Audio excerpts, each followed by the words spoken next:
Hi, I'm Bert Kinnister, and this is Lesson 5 in my complete 9-ball series. This is building the six-pointed star.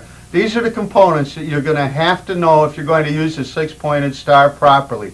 The six-pointed star consists of the shots and the position play where all players break down in their runs, and they're recurrent. And every game of 8-ball and 9-ball that you're ever going to play, you're going to see one or more of these components or the entire six-pointed star in its entirety.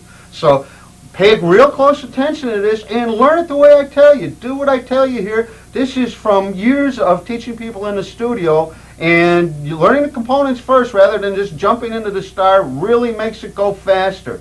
You know, I know a lot of you are playing great pool that never thought you would, and there's great players playing better pool. I really appreciate the acceptance you've shown me. What I appreciate more is that you've used this material that I've given you to become good players out there. There's people out there that have used my material that are beating my brains in when I show up, and that isn't that much fun, but it's very gratifying to see. I appreciate it. Let's get started with this now. This is Lesson 5 and the first in the Star Series. Pay close attention and practice, practice, practice.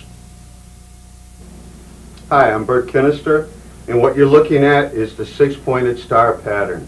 The six-pointed star pattern is what I teach in my studio after I have students fairly competent with the workout and familiar with simple run-out patterns.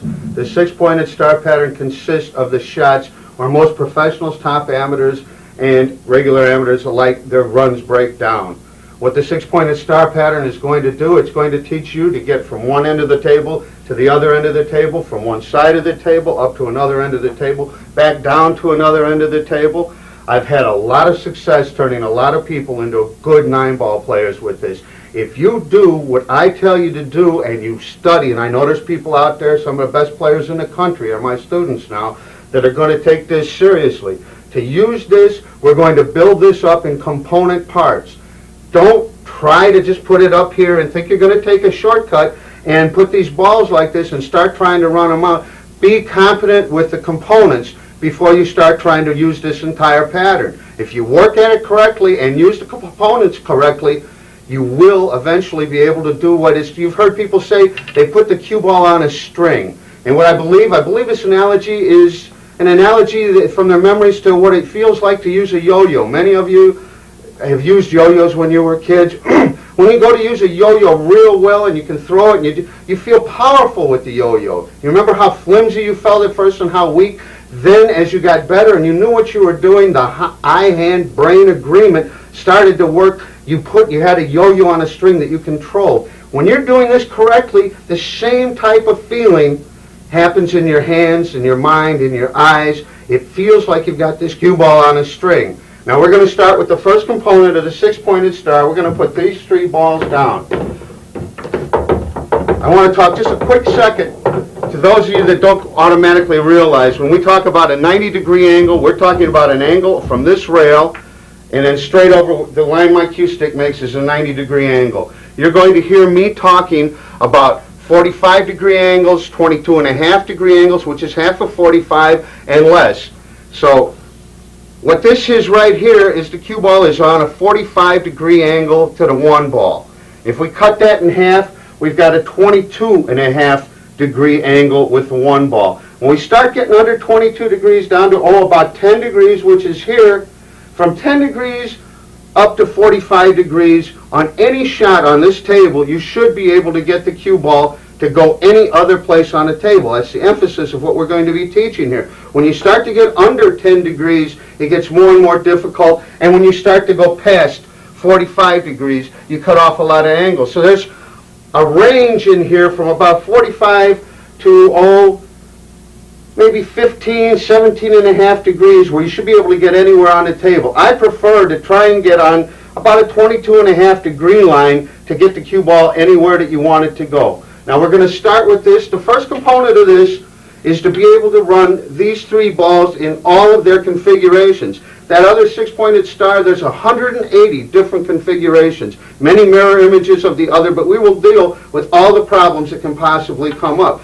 And I guarantee you, my guarantee to you is that if you use this information seriously for 6 weeks to 3 months, you will bring yourself up. If you're a B player and you do this seriously, you will enter the A ranks in your ability to run out. Now the first thing we're going to do is just start moving this around the table, and this is what I want you to do. If you have a partner you can do this with, it becomes much, much easier. I was just talking to Belinda Bearden in Las Vegas a couple of weeks ago, and she does the workout with a partner, and she's been doing that. Shot number one, says nothing's done more for her game, and if you guys have been watching her on TV, she just broke and ran 7 racks on ESPN a few weeks ago. So this is the simplest part of the workout. You need to be able to put this, you start with ball in hand, and you just run these balls in order. But what I'm going to want you to do,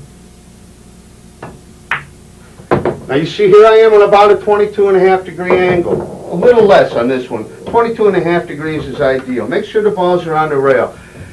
The angle that you want on this next ball is also going to be about 22.5 degrees, because from there you can get to any other spot on this table of these 3 balls, or any other spot on the table. So what I like to do, you could come with no English at all and come straight down the table, but then you've got to stop on a certain spot. I like to come into this rail with this ball. If I come into this rail, it'll come off and give me the angle that I need to go anywhere else I want. I got a little deep on this ball. Let's see if I can get where I want to go.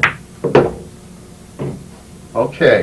Now what I want you to do is you take 2 more balls. You take 2 more balls and you put them back up here. If you have a partner, have them put them up in the most difficult configuration of this component of the workout. So here, these 2 balls are up here. Now what happens is, what was the highest ball on the table now becomes, 3 was the highest ball on the table, it becomes the lowest ball on the table. If this were the 9, it would be my starting point. Okay? Now you may want to break this down. If you're not able to do what you just saw, you may just want to work with that until you are able to do that relatively every time. Now from the angle I am on this ball, I can get anywhere I want to be on these other balls.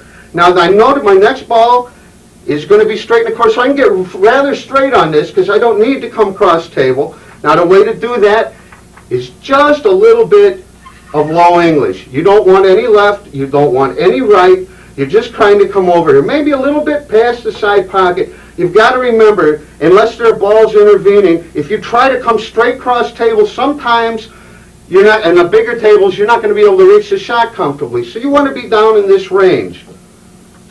This is just low English for this shot.